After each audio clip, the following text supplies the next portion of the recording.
Hello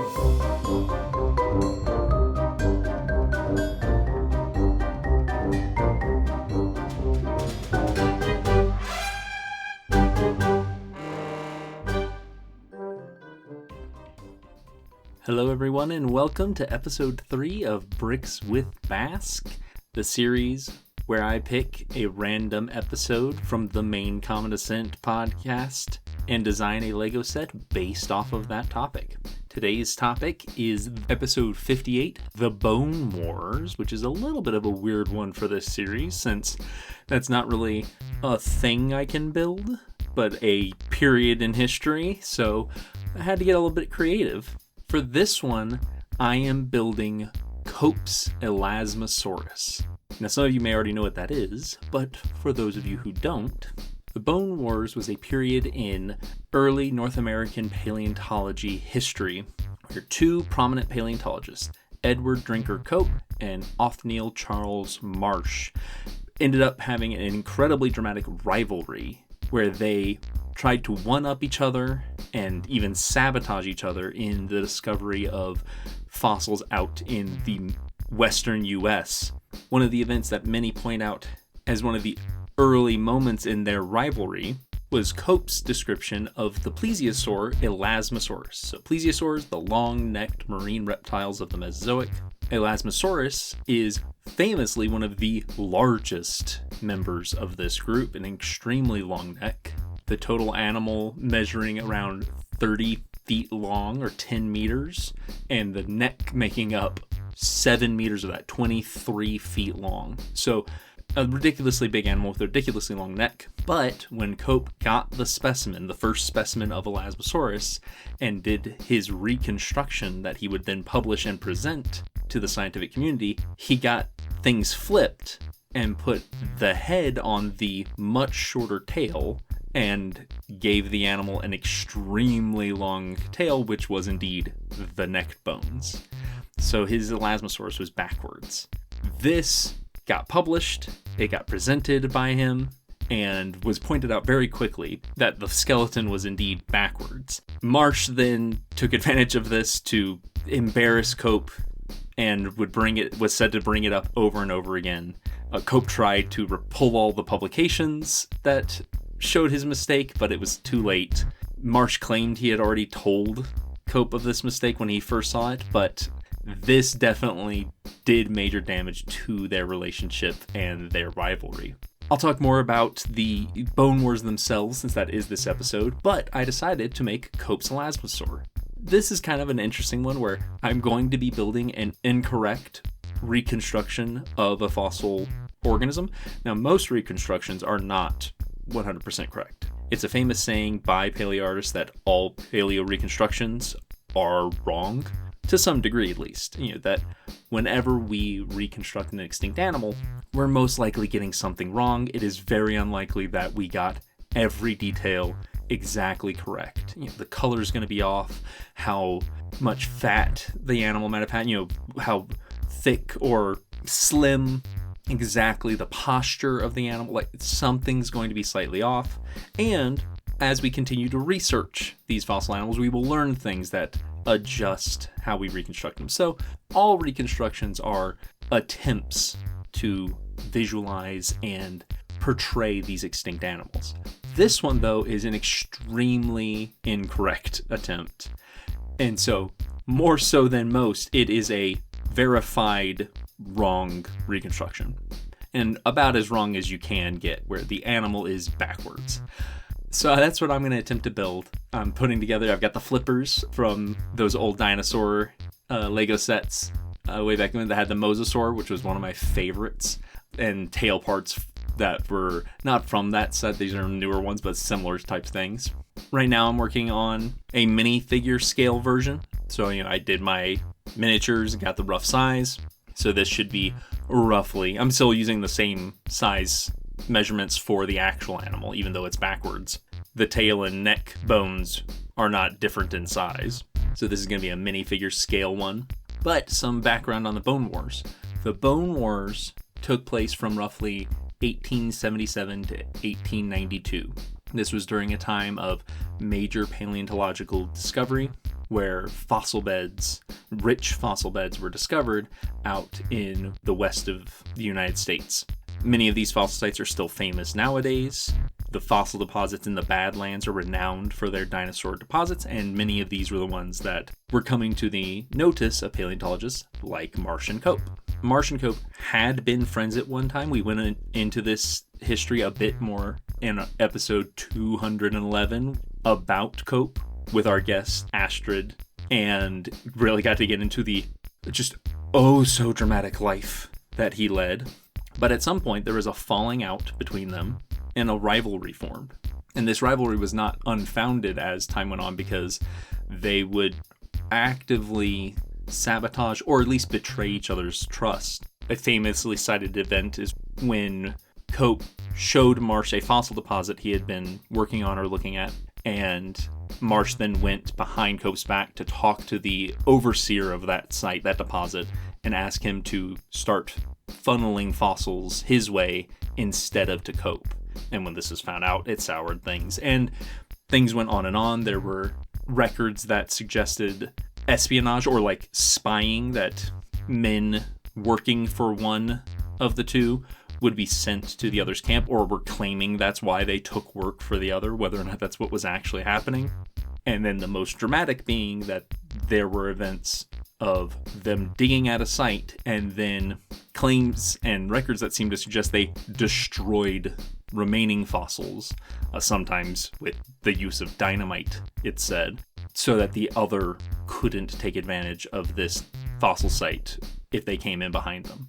Now, I'm not an expert in all the details. There's a lot of kind of tall tale claims about the Bone Wars, so some of these might be exaggerated, some of these might have been slanderously dramatized by the other to make the other one look bad, but either way, their rivalry is well known. There's the famous event where they were arguing with each other through the comments and submissions they sent to a journal, so much so that the journal cut off their ability to submit such comments because they were being so ridiculous with it. But regardless if these things are exaggerated, their effects on the history of paleontology are noteworthy. Their rivalry had notably negative effects on the reputation of American paleontology, and directly negative effects on the fossil record for any of the things that were damaged or destroyed during their acts of sabotage. Notably, they forced Joseph Leidy out of paleontology due to not being able to deal with their dramatics and toxicity. So, like, the Bone Wars is a famous but infamous event in paleontology, in the history of paleontology.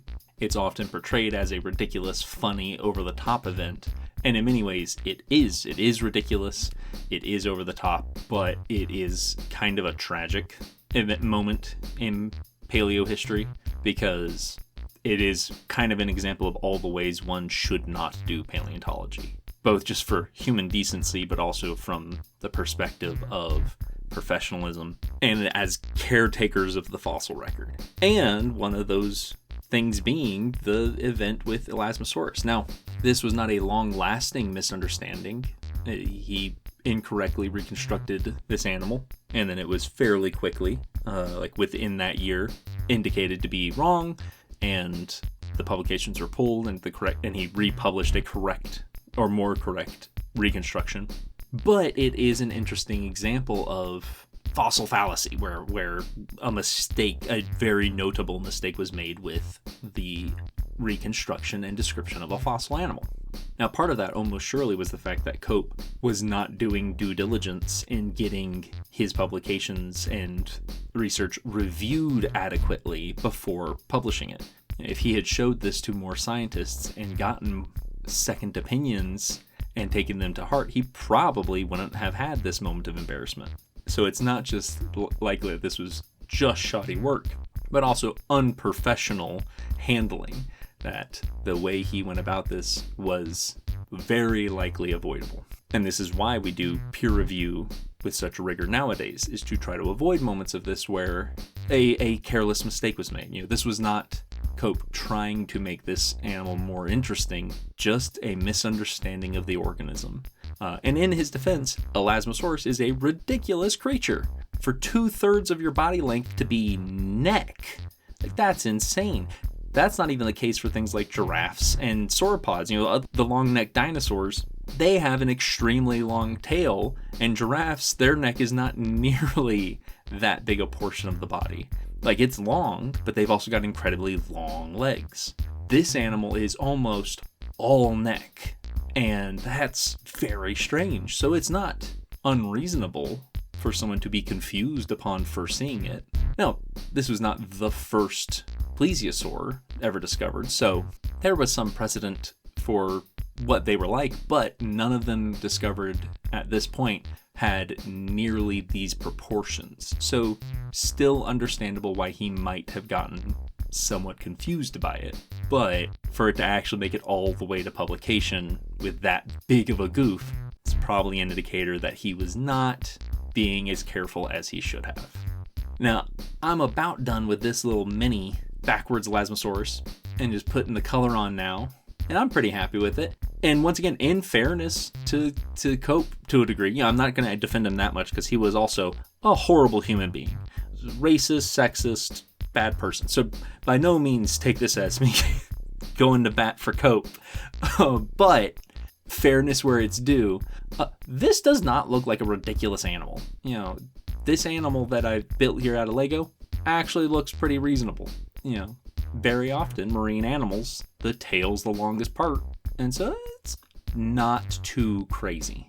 And even though Elasmosaurus' tail is much shorter than the neck, it still would have given it a pretty flexible neck. Not like a little squat bulldog neck, but actually still a pretty mobile neck. So this animal doesn't look unreasonable. It's just not accurate. It's just incorrect. One of the first things I think that was noticed when they pointed out that the skeleton was backward is that the vertebrae were backwards. And that was the key giveaway. So it's something that he should have been able to notice. But I'm pretty happy with this little mini version, this mini scale Elasmosaurus. But that's too tiny. It's too simple. Not enough detail. So let's make it bigger. Not mini scale, just big enough to be satisfying. So I'm going to make a bigger one now, starting with the face. It was nice making the little one because it gave me kind of an idea of where I want to go with. Now, Elasmosaurus and many plesiosaurs famously have these really needle-like, splayed out teeth that are good for catching fish. I try to think of that for a little bit, but pretty much I'm just going to have to go toothless, and it'll just have to be the general idea, which I actually end up liking because this also is kind of a fun exploration of old paleo art and paleo reconstructions. Not only did Cope put his Elasmosaurus on backwards, but he also was portraying it with old ideas about plesiosaurs. So he was made reconstructions, art pieces showing the plesiosaur with its very flexible neck, or in this case, very flexible tail. Like, it was thought for some plesiosaurs in our early understanding of them that they would have had a serpentine neck, that they basically had this big sea turtle-like body and then a boa constrictor coming off the front that would have been flexible and winding as it struck out like a snake to catch fish. We now know that that's not the case, that their necks were actually pretty stiff. Still flexible, but think more like a giraffe's, where it's not going to tie it in a knot, but going to be able to bend it. And that it probably couldn't even raise its neck out of the water very much, so it wouldn't have been able to do much of a Nessie thing and Loch Ness monster poses. But in these old reconstructions, they were portrayed, more flexible and often like being in the shallows or coming on shore. So I'm also having fun with this to make kind of an old school paleo build, and that's just a fun concept because even though those reconstructions are incorrect, they are still a critical part of how we got to where we are now. We had to go through being wrong to be able to be more correct nowadays. That's actually why I'm really happy I got to use this hinge piece for the mouth on this bigger build, because this is an older Lego piece. This is a more classic hinge piece that came in sets when I was younger. So it's kind of nice to be able to use this old piece in this build. The other fun thing about doing this build, doing a wrong prehistoric animal, is to speculate a bit on how would this animal live and function? How would something this shape actually be behaving and surviving as a real organism? Now, that's a little bit tricky because we do not fully know how plesiosaurs lived and functioned, because there's not anything on our planet remotely shaped like them nowadays. In the past, there were actually a number of long-necked marine reptiles, plesiosaurs, but also things like the nothosaurs or the tanystrophiids. But we don't have anything to compare them to, so we're not actually sure how they were using those long necks. They likely were coming into play for hunting, since these are all fish-eating predators, which we know for like plesiosaurs based on like stomach content and the shape of their teeth and so forth. But how they were using it, we're not sure. They couldn't coil up for a snake strike, but could they swing it side to side for a sideways strike? Were they using it to sneak up on fish so they wouldn't notice the large body and they could get close to a school of fish? Others have suggested that maybe they used it as a snorkel so that they could reach up to the surface without having to waste much energy, and that they would actually stay lower down and feed in the sediment or something, going after buried prey. Still maybe fish, but just ones that were hiding. It also could have played into courtship, like giraffes again, that maybe those long necks were a way to display for mates or compete against rivals. We're not sure. Which makes it hard to compare what this version of Elasmosaurus would have been doing, since we don't know what the actual one would be doing, but also it kind of frees us up. We can do whatever we want here.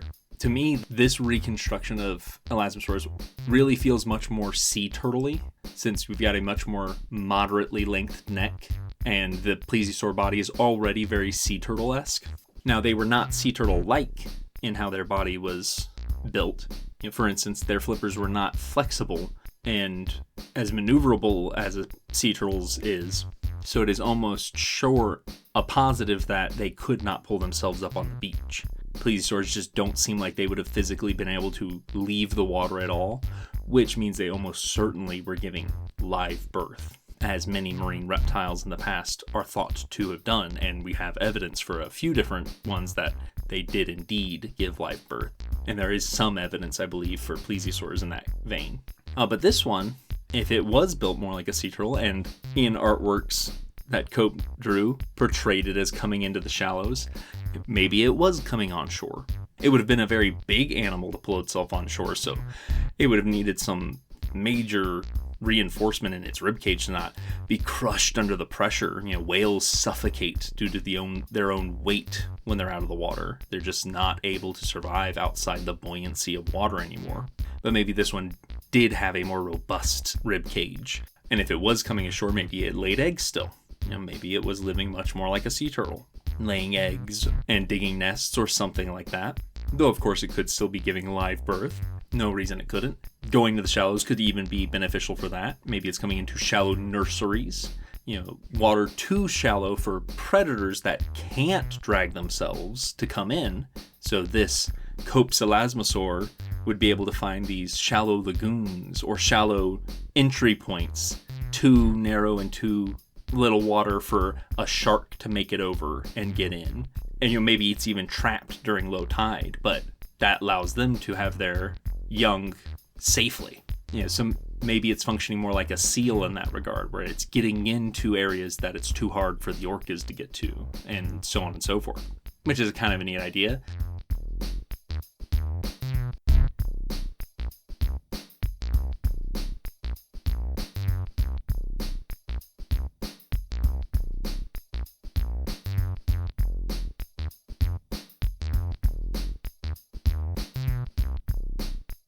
It would mean that their flippers would be a lot more flexible than actual plesiosaurs. Plesiosaur flippers are way more like actual paddles, like just rigid oar-like structures. There's not a lot of evidence that they would have been able to flex to any notable degree, so they were probably very stiff. If you're going to be pulling yourself over rocks, though, that won't work. A stiff, unyielding rudder is not going to give you a lot of maneuverability, so you're going to need more flexibility. You're going to need more dexterity in them. Once again, much more like a sea lion.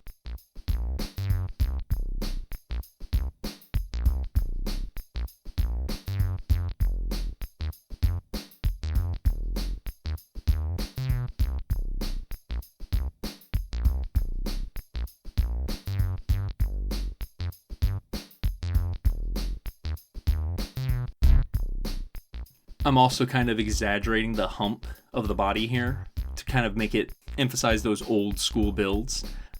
Plesiosaurs almost certainly were not this humpbacked, but a lot of early builds kind of gave them this very barrel chest and then the thin neck. So I wanted to kind of emphasize that older style of reconstruction.